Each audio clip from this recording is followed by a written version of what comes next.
Well, to further enlighten us on this matter, let's now welcome Professor Theo Venter from the Northwest University's Business School. Professor, it's great having you with us on the show. Thank you so much for your time. So first talk to us about this demarcation consultation process, which we understand they say is actually aimed at the reconfiguration of some wards ahead of next year's very important by-election. So what does this actually mean, though, for Mpumalanga residents?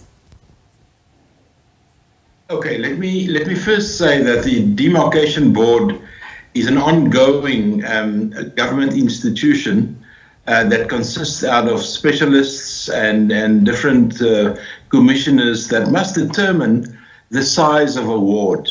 Now, South Africa has got between 60 and 62 million people living in its borders, and the people are moving. For instance, people are moving currently from KZN to Gauteng.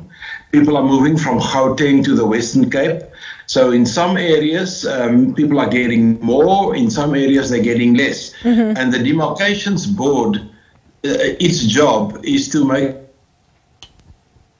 sure that some wards are not overburdened by the number of people, and some wards are not too small. And I think to claim that service delivery will be a victim of this process, I think that's a little bit of politicking at the local level. I do not think it is that. Where we can expect a lot of animosity and polarization and so on is among those towns and places where they've requested that the merged municipalities must now demerge. And I can think of Harry Smith as one example. They want to be demerged from Kwakwa and those areas, and that is a problem, because it means we must now create two municipalities with its own wards. So I think it's a very technical, a very important process to take place, and it takes place, like you have said in your news clip, it takes place in consultation with the community, so that they know where it is. Typically, it's the moving of lines, it's the moving of borders. Anything from 3,000 to 5,000 people per ward, and the fact that in Mpumalanga, in your story, they're getting two wards added to where they are. That means they will get two extra members of the municipal council or the city council or whatever the structure is that they will be functioning in. And that will actually help in service delivery. You know, Professor, I'm glad that you mentioned that, because we've got a serious illegal immigration issue here, and you've also just mentioned the issue of urbanization that we're currently experiencing at the moment. But demarcation issues typically in the country are still something that most shy away from. If you remember the Malamulele, as well as recently in KwaZulu-Natal, in the Amajuba, as well as Ntuzuma district saga, because concerns, I know you made reference to this, are the disbursement of services now to the actual communities once demarcation actually occurs. So do you think our current framework is actually considerate of these? I mean, you've just mentioned that what happens now if the other municipality has two more extra municipal members? Who bears the cost of those positions in that instance?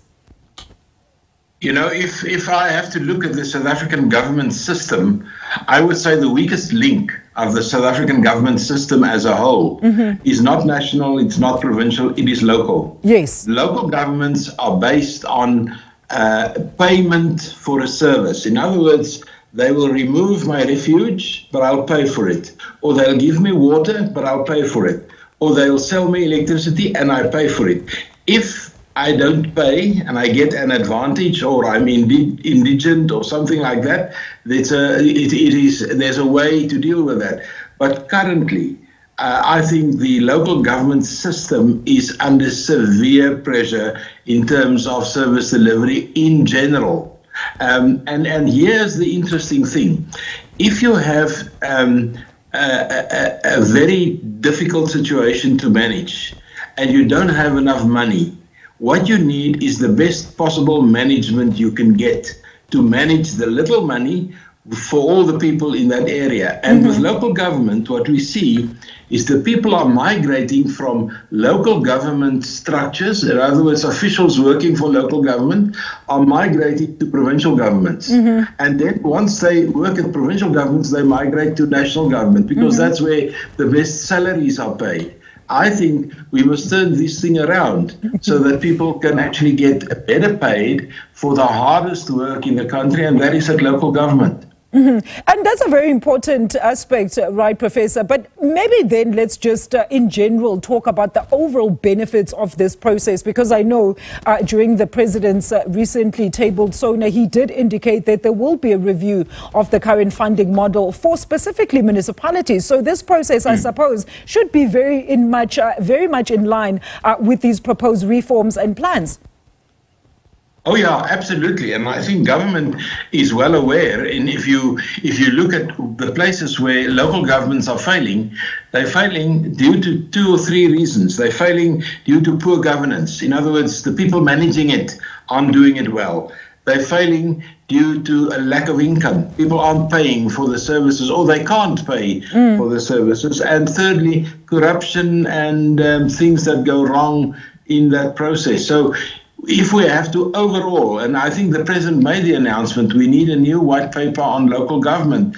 That means a white paper is, how do we manage our local governments? How do we fund it? How do we finance it? And there are some very good examples we have among a lot of local governments that aren't working. We have this one local government in the Vaal Triangle that is working very well. We have local governments in the Western Cape that are working very well. We've got local governments in Mpumalanga, in Northwest, and in Gauteng that are working.